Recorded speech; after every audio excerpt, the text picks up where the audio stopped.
Boa noite. Boa noite.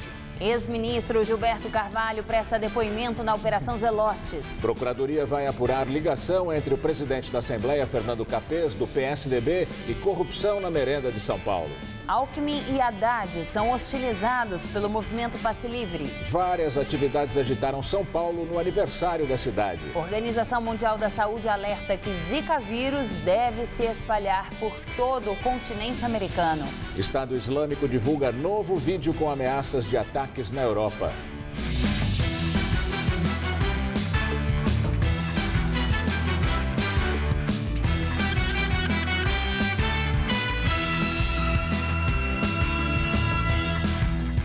O ex-ministro Gilberto Carvalho, do PT, prestou depoimento à polícia, ou melhor, à Justiça Federal, como testemunha na Operação Zelotes.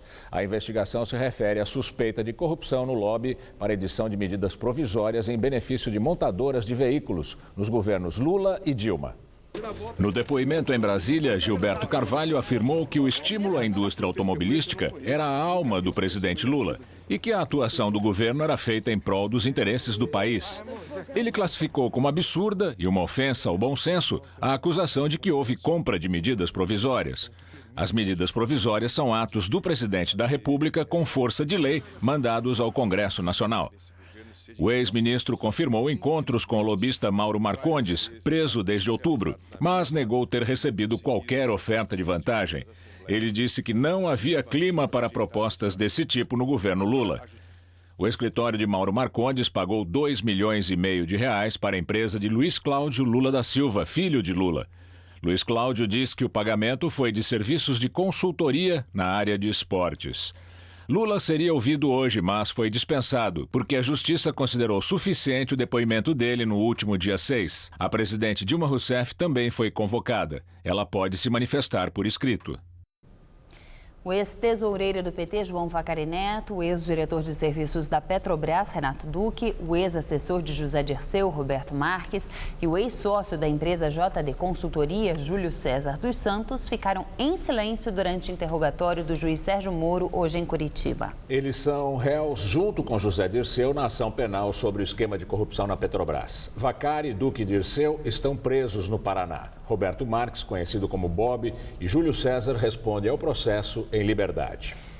O ex-presidente Fernando Henrique Cardoso contraria a posição do partido e discorda da ação movida pelos tucanos na Procuradoria-Geral Eleitoral pela extinção do PT. O PSDB se baseia na delação do ex-diretor da Petrobras, Nestor Cerveró. Ele acusou o PT de receber propina numa negociação sobre petróleo na África. Segundo Fernando Henrique, o PT representa parcelas da opinião brasileira e, como tal, é melhor que continue ativo. O ex-presidente disse que seu partido deve se preparar para derrotar o PT nas urnas. O Ministério Público de São Paulo criou uma força-tarefa para investigar denúncia do envolvimento do presidente da Assembleia Legislativa, Fernando Capês, do PSDB, num esquema de propina na compra de merenda escolar. O grupo vai ser presidido pelo Procurador-Geral de Justiça, Márcio Fernando Elias Rosa. O caso foi revelado na Operação Alba Branca, da Polícia Civil. Funcionários da Cooperativa Orgânica Agrícola Familiar, de Bebedouro, afirmaram que a propina chegava a ser de 25% dos contratos e que Capês foi o responsável por conseguir a assinatura dos acordos com a Secretaria Estadual de Educação. Capês repudiou a ligação de seu nome ao escândalo, disse que vai esclarecer toda e qualquer dúvida e que vai tomar providências judiciais e administrativas. Além do presidente da Assembleia Legislativa, foram citados Luiz Roberto dos Santos, ex-assessor de Edson Aparecido na Casa Civil do Governo Estadual, e o deputado federal Baleia Rossi, do PMDB. Os dois também negam as acusações. A bancada do PT na Assembleia Legislativa anunciou que vai pedir a abertura de uma CPI para investigar o assunto. Fernando Capês disse que será o primeiro a assinar o requerimento da comissão. Ele afirmou que não recebeu um centavo desta quadrilha. O Tribunal Regional Eleitoral cassou os mandatos do governador do Amazonas, José Melo, do PROS, e também do vice-governador, Henrique Oliveira, do Solidariedade. Eles são acusados de compra de votos nas eleições de 2014. A defesa de Melo diz que vai recorrer. A assessoria jurídica do TRE informou que ele continua no cargo até a publicação do resultado do julgamento, o que deve ocorrer em uma semana. Vamos agora ao comentário de Josias de Souza, direto de Brasília. No instante em que Dilma Rousseff se diz interessada em dialogar com todos, com a sociedade, com a oposição, o PT e seus aliados mais tradicionais, como o MST e a CUT, decidiram bombardear o projeto de reforma da Previdência Social. A elevação da idade mínima para a aposentadoria é um dos tópicos que Dilma gostaria de ver aprovados no Congresso, depois desse amplo diálogo que ela sugere. Ou seja, Dilma quer que todos, inclusive os partidos de oposição, ajudem a aprovar uma coisa que o seu partido e os seus aliados tradicionais abominam. Isto é uma graça. Um diálogo que começa assim tem todas as características de perda de tempo. O mais problemático é que a Previdência, com déficits crescentes, precisa mesmo ser reformada. Mas os petistas estão tão interessados em salvar a própria pele que já não tem tempo de ajudar o governo. E governismo é mais ou menos como gravidez. Assim como não pode haver uma mulher um pouquinho grávida, também não há um partido um pouco governista. Ou é governo ou não é governo. Com aliados assim, fica muito mais difícil para Dilma Rousseff colocar em pé um programa mínimo para tentar superar a crise que ela mesma criou. Neste domingo, Dilma deu uma entrevista a um jornal do Equador. Ela disse que o Brasil vai superar as suas dificuldades, vai sair dessa crise mais forte e competitivo. Dilma disse que o Brasil não parou nem vai parar. Nesse ponto, a presidente tem toda a razão. O Brasil não parou, está andando para trás já há muito tempo. Boa noite. O governador Geraldo Alckmin e o prefeito Fernando Haddad foram hostilizados depois da missa em comemoração ao aniversário de São Paulo na Catedral da Sé. O governador saiu por trás da igreja. Durante a manifestação, uma garrafa foi jogada na cabeça do prefeito. O prefeito Fernando Haddad saiu pela porta da frente da catedral e, enquanto dava uma entrevista, integrantes do movimento Passe Livre começaram um protesto contra o aumento das tarifas do transporte público. Enquanto Haddad falava com os jornalistas, uma garrafa de plástico vazia foi jogada na direção do prefeito, que após a agressão deixou a entrevista. Depois do ato contra o governador e o prefeito, cerca de 15 manifestantes fecharam parte da Praça João Mendes, que fica atrás da Catedral da Sé, por cerca de 20 minutos. O movimento Passe Livre marcou para amanhã o 6º grande ato contra o aumento das passagens. Em todos os protestos até agora, houve confronto com a polícia. Não é só São Paulo que faz mais um ano hoje. A TV Gazeta completou 46 anos e a Avenida Paulista, endereço da emissora, ficou pequena para tanta gente que veio curtir o feriado. Escorregador na casinha de madeira montada na calçada. E para quem tem fôlego para saltar, teve pula-pula de graça. Não faltou brincadeira para criança que tem equilíbrio e desenvoltura para sair de alguns embaraços. Pessoa que pula ou passa por baixo. Música de vários estilos, DJ com um picape na calçada e coreografia sincronizada. Cover dos Beatles.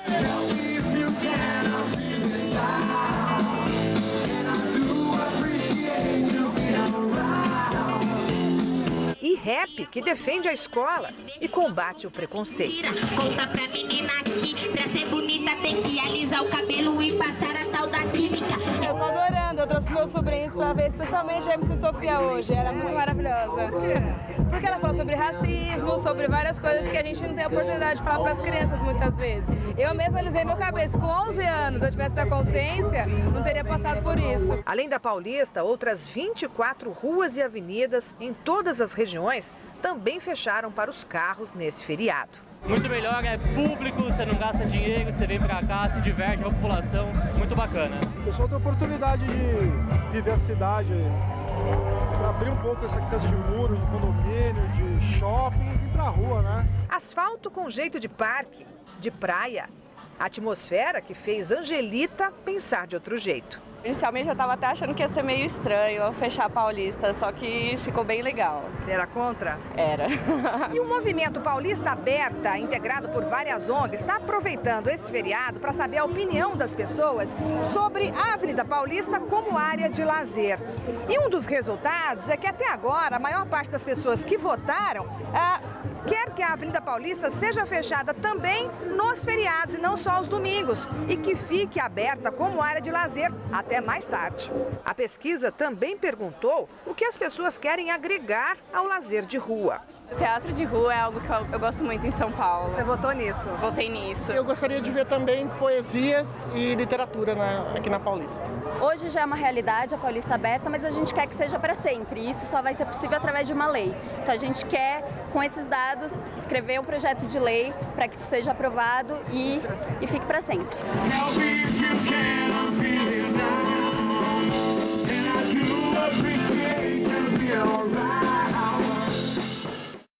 Alguns paulistanos se orgulham de dividir a data de aniversário com a terra natal e garantem que isso fortalece a relação de amor deles com a cidade. Essa aqui é a certidão de nascimento de São Paulo. A carta original dos jesuítas está em Roma, na Itália, mas a réplica ampliada fica exposta onde tudo começou, no pátio do colégio. Era o ano de 1554, 25 de janeiro, dia do apóstolo Paulo. Desde então, a cidade, que era um ponto no meio do mato, virou uma imensidão de construções. E todo dia 25 de janeiro é festa. Parabéns pra você, data querida, muitas felicidades, muitos anos de vida. É claro que a gente celebra sem esquecer que São Paulo tem um monte de problemas, mas quem vive aqui se adapta. Respira fundo, tem sempre um guarda-chuva em mãos, hoje já choveu, por exemplo, e carrega no peito esse amor por São Paulo. E no meio dessa multidão tem gente com motivo especial para celebrar em dobro e tem a cidade para dividir o bolo de parabéns. É bem legal fazer parte disso. Eu me sinto uma cidadã de verdade, uma paulistana mesmo. Feriado, não preciso trabalhar. É o único dia que eu decreto folga e festa junto com a cidade. Muito bom. Tem São Paulo festejando meu aniversário. Graziele, Adriana, Sueli, gerações diferentes de aniversariantes do dia 25 de janeiro e todas nasceram na capital. A mais jovem, a Graziele, está no documento, 24 anos hoje. Os primeiros passos na vida de Graziele foram aqui. Colégio Rodrigues Alves, início da Avenida Paulista. Mais tarde mudou de escola, mas não de avenida. E a história de amor só aumentou. Aqui eu vi que onde que eu vi que o vestibular é possível, né? Consegui entrar na faculdade. Conheci meu namorado. Tá até hoje com esse namorado? Tô, 4 anos já. Ah, o romance, essa cidade inspira mesmo. Sob o olhar de mestres da arquitetura, São Paulo também é desenhada pelas pessoas que declaram seu amor. Até com giz. Uma paixão que move essa outra aniversariante do dia 25 de janeiro. Tá lá no documento da Adriana, 56 anos hoje. Trabalha para a prefeitura e fala da capital de um jeito tão vibrante como quem faz de tudo para um dia consertar os problemas da cidade inteira. Trabalho na Secretaria da Saúde e aí tem um grande desafio que é dar acesso à saúde com qualidade, com o SUS para essa população, nós moradores dessa cidade. Então é legal e aí eu pega no coração a gente fazer que as coisas deem certo. E para Sueli é quase como se fosse festa sempre. Tá lá no documento, hoje 62 anos, mas todo santo dia é Sueli centenário. Quando eu nasci, São Paulo festejava os 400 anos. Era aquela festa, era a festa do 400. Aí meu pai, criativo, pôs centenário no meu nome.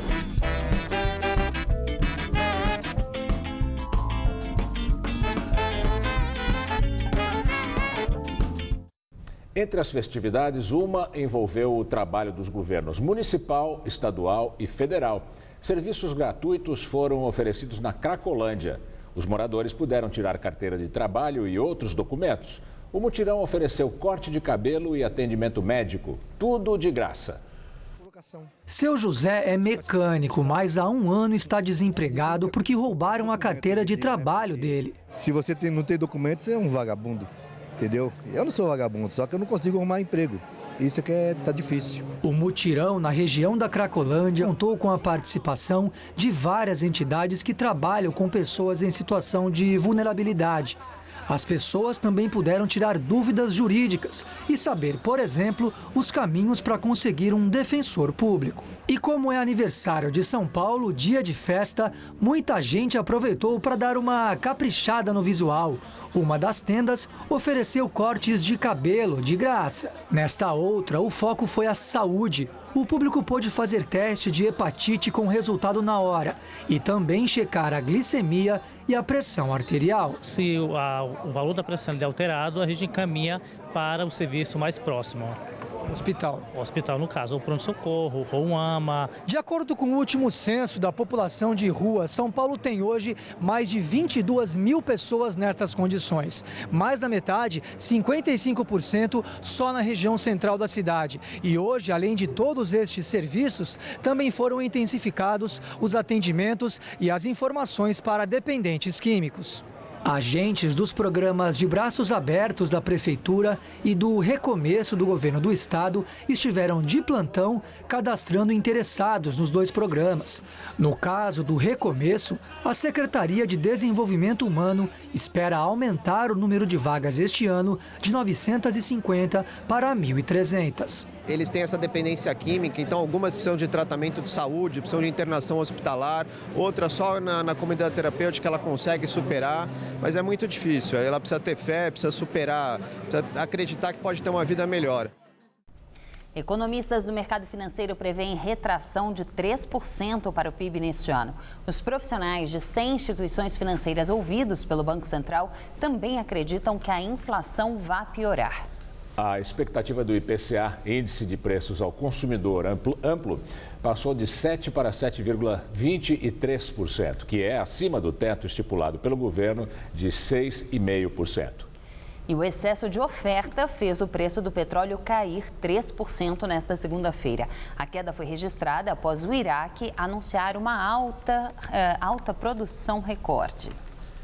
O país teria produzido em dezembro mais de 4.130.000 barris por dia nos campos do Centro e do Sul. E essa notícia prejudicou os ganhos registrados na última sexta-feira, quando o preço do barril havia aumentado 10%.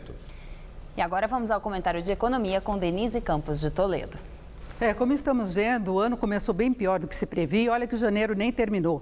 Não bastasse os problemas domésticos, agora vem com mais intensidade as preocupações de fora. A desaceleração da China e a queda dos preços de petróleo e outras commodities podem comprometer o retorno financeiro das exportações de produtos básicos e prejudicar empresas como a Vale e a já debilitada Petrobras. No exterior, o risco de quebra de empresas dessa área mesmo e calotes tendem a deixar o crédito mais restrito. Mas o Brasil ainda é uma das principais travas à economia global. Recessão, inflação e desgoverno colocam o país numa posição bem desfavorável. Vamos ter 2 anos seguidos de recessão pesada, o que nunca ocorreu, e sem saber o que o governo pode e quer fazer para reverter esse quadro. Reforma da Previdência, mais crédito para empresas e famílias, sem comprometer o ajuste fiscal, concessões de infraestrutura, maior controle da inflação. O caminho é por aí mesmo. Haverá até um conselhão com empresários, banqueiros, sindicalistas e representantes da sociedade para propor saídas para a crise. Mas será que vai haver disposição política para fazer o que é certo? Por posturas ideológicas e falta de jogo de cintura, o governo deixou o país ser arrastado para a atual combinação de crises, política, econômica, de confiança. Será que mudou? A vacilada do Banco Central na semana passada em relação aos juros não foi um bom sinal. A impressão é que deixou de elevar os juros não só por se preocupar com a recessão, mas com a pressão política mesmo. E os vários usos cogitados agora para o Fundo de Garantia também trazem muita dúvida. Não que se deve estrangular o crédito e projetos sociais. O problema é de onde e de que forma virá o dinheiro. É por dúvidas assim que as projeções não param de piorar. Eu volto na quinta. Até lá. Dívida pública aumenta 21,6% e fecha 2015 em 2 trilhões e 793 bilhões de reais. O resultado é o maior da série, segundo o Tesouro Nacional. Foram 498 bilhões de reais a mais comparados com o estoque de 2014. Os gastos com juros foram de 367 bilhões de reais e tiveram o maior peso no aumento da dívida. A seguir, a agência policial europeia afirma que o Estado Islâmico prepara ataques em grande escala no continente. A Organização Mundial da Saúde declara que Zika vírus deve se espalhar pela América. E nos Estados Unidos, nevasca deixa 85 mortos. Tá vendo só? Aqui todo mundo é osso duro na queda. Sabe por quê? Porque eu tomo Calcitran. Eu também tomo Calcitran. Eu também tomo Calcitran há muito tempo. Calcitran combate a osteoporose e a vida é outra coisa. Você vive com mais saúde. Mas não tome um cálcio qualquer. Tome Calcitran. Com Calcitran você pode confiar no resultado. Aqui, todas nós tomamos Calcitran.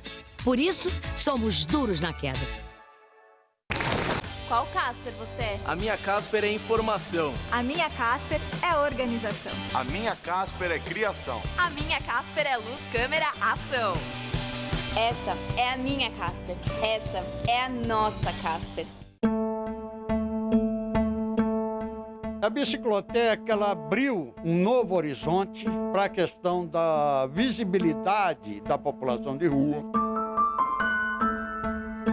Eu cheguei em São Paulo, perdi tudo que tinha, virei morador de rua. Eu não tinha muito estudo também, eu tive que procurar uma biblioteca para aperfeiçoar o meu conhecimento. Mas quando eu chegava na biblioteca, tinha que sair porque ninguém queria estar sentado perto do morador de rua. Aí surgiu a ideia de criar essa bicicloteca, né? Meu nome é Robson Mendonça, eu sou o personagem de São Paulo.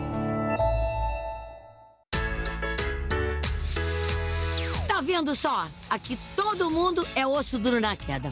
Sabe por quê? Porque eu tomo Calcitran. Eu também tomo Calcitran. Eu também tomo Calcitran há muito tempo. Calcitran combate a osteoporose e a vida é outra coisa. Você vive com mais saúde. Mas não tome um cálcio qualquer. Tome Calcitran. Com Calcitran você pode confiar no resultado. Aqui, todas nós tomamos Calcitran. Por isso, somos duros na queda. No dia em que a minha linda São Paulo faz aniversário, a gente faz um todo seu especial.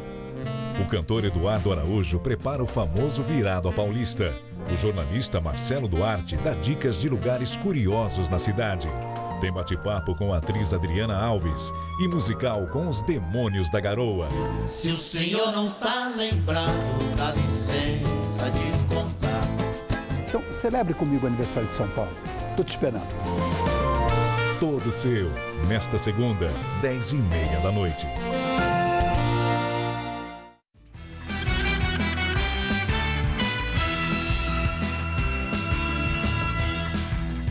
A Europol, a agência policial europeia, afirma que o Estado Islâmico prepara ataques em grande escala na Europa e que a França é um dos principais alvos.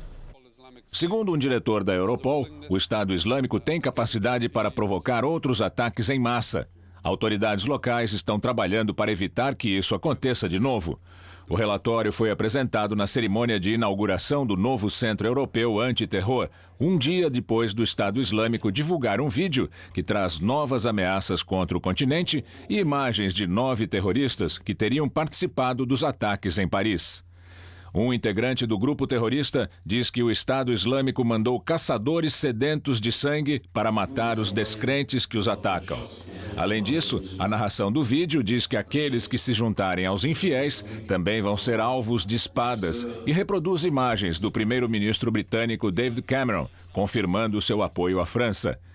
A agência Reuters, que cedeu as gravações, disse que não conseguiu obter a autenticidade das filmagens. Um pôster publicado na revista mensal Dabiq do Estado Islâmico também mostrou uma imagem dos jihadistas que participaram do ataque em Paris com o slogan "Que Paris seja uma lição para aqueles que prestam atenção".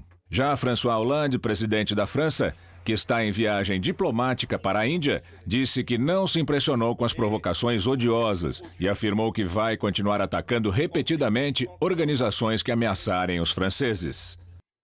A Organização Mundial da Saúde declara que o vírus Zika deve se espalhar por todo o continente americano. Nos últimos 10 dias, foram confirmados casos de infecção pelo vírus na Itália, Reino Unido, Espanha, Portugal, Israel e Estados Unidos. De acordo com a OMS, a falta de imunidade natural nas Américas seria um dos principais fatores da alta velocidade de propagação do vírus no continente. Esse alastramento se deve à baixa imunidade que a população local tem para o vírus. 21 países já registraram casos do Zika desde maio do ano passado. A Organização Pan-Americana de Saúde afirmou que a doença só não vai atingir o Chile e o Canadá, países em que não há o mosquito Aedes aegypti. No entanto, a entidade não descartou a possibilidade de transmissão sexual do vírus, que foi detectado também em amostras de sêmen. A imprensa italiana confirmou ontem 4 casos de contágio do Zika no país em março de 2015. Os pacientes procedentes do Brasil se recuperaram totalmente.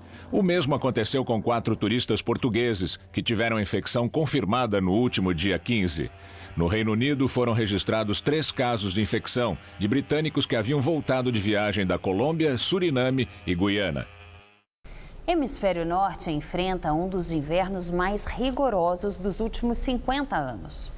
Com a forte nevasca provocada pela tempestade Jonas, 250 mil pessoas ficaram sem energia elétrica e 29 morreram na costa leste dos Estados Unidos. No leste asiático, a onda incomum de frio deixou mais de 85 mortes e interrompeu os serviços de transporte.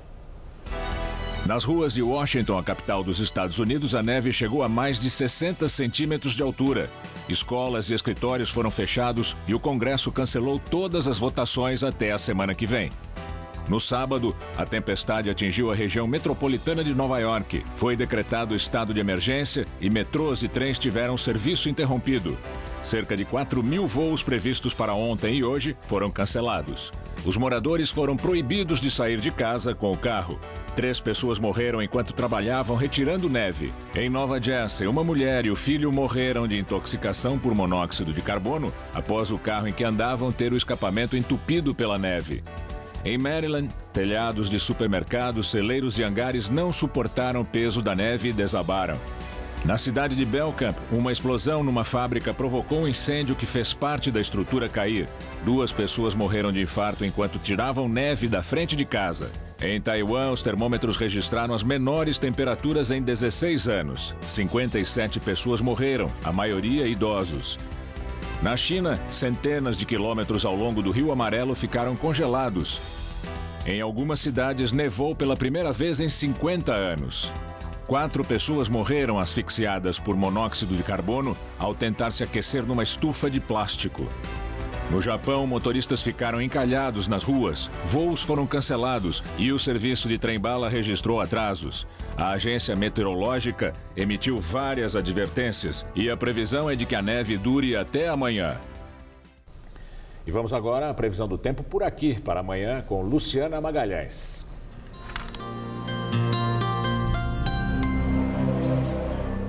A terça-feira será um dia típico de verão em todo o estado. O dia começa com bastante sol, mas por causa do aumento da umidade do ar, nuvens se formam e ocorrem pancadas de chuva isoladas em todas as áreas. Em alguns lugares, ela pode vir com forte intensidade. A temperatura sobe passando dos 30 graus em todas as regiões paulistas. No centro-oeste, a máxima pode chegar aos 37 graus em Presidente Bernardes. Já no norte, máxima de 33 em Barretos e de 30 em Franca. E no litoral, a máxima esperada é de 34 graus em Santos e de 33 em Caraguatatuba. Até quinta-feira aqui na capital, sol com pancadas de chuva à tarde e também à noite. As temperaturas variam. A máxima deve chegar aos 32 graus amanhã, aos 30 na quarta e aos 27 graus na quinta-feira. A edição das 10 do Jornal da Gazeta termina aqui. Boa noite. Fique agora com Rony Fon no Todo Seu. Boa noite. Vá além da sua própria rotina em Projeto Um Dia. Daqui a pouco, 11h30 da noite. Assista agora, Todo Seu.